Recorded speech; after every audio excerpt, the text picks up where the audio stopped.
Come nasce Carmela? Siamo nel 1975. Sergio Bruni, grande cantautore, chitarrista e compositore, e Salvatore Palomba, grande poeta, sono amici, sono due grandi amici. Sergio Bruni legge un articolo sul quotidiano Il Mattino di Napoli che lo infastidisce. Un personaggio di spicco della cultura napoletana, Raffaello Causa, che tra l'altro era anche direttore del Museo di Capodimonte e lo è stato per oltre un ventennio a Napoli, sostiene che la canzone napoletana classica è morta. Sergio Bruni la prende come sfida personale. Prende una delle più belle poesie del suo amico Palomba e ne compone la musica. Carmela, dunque, è anche il frutto di una sfida. Occorre ribadire che la canzone classica napoletana non è morta. Carmela diventa un classico, anche se pubblicata nel 1976. Adesso cercherò di interpretarla, successivamente spiegherò brevemente il significato del testo.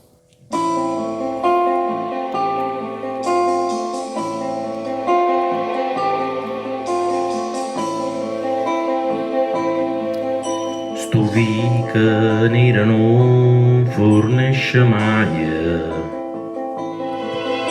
eppure o solo passa e se ne fugge. Ma tu stai là, tu rosa prete stella, Carmela, Carmela. E chiagna sulla sinisciuna vera e strilla sulla sinisciuna senta, ma non è acqua sangue rinde vena. Carmela, Carmela, sì l'amore è il contrario alla morte, e tu sai,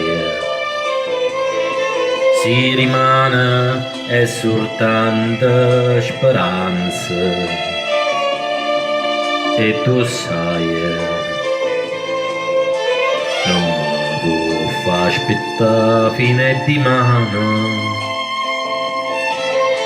Stringiami in te braccia per stasera, Carmela, Carmela.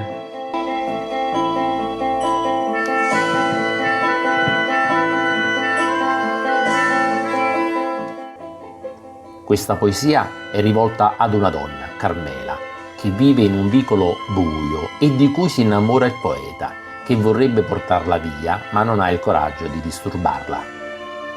Siamo tra il Corso Garibaldi e la Renaccia, in un vicolo scuro che non finisce mai. Ogni tanto si fa vedere il sole, ma poi sparisce, fugge via. Il vicolo è quello dove è cresciuto Salvatore Palomba, tutti i santi. Quando Palomba scrive questi versi, non ha in mente solo una donna, ma una città intera. Una città femmina, piena di grazie e troppe volte usurpata, che piange e nessuno la vede, che urla e nessuno la sente. Carmela è Napoli e Napoli è Carmela.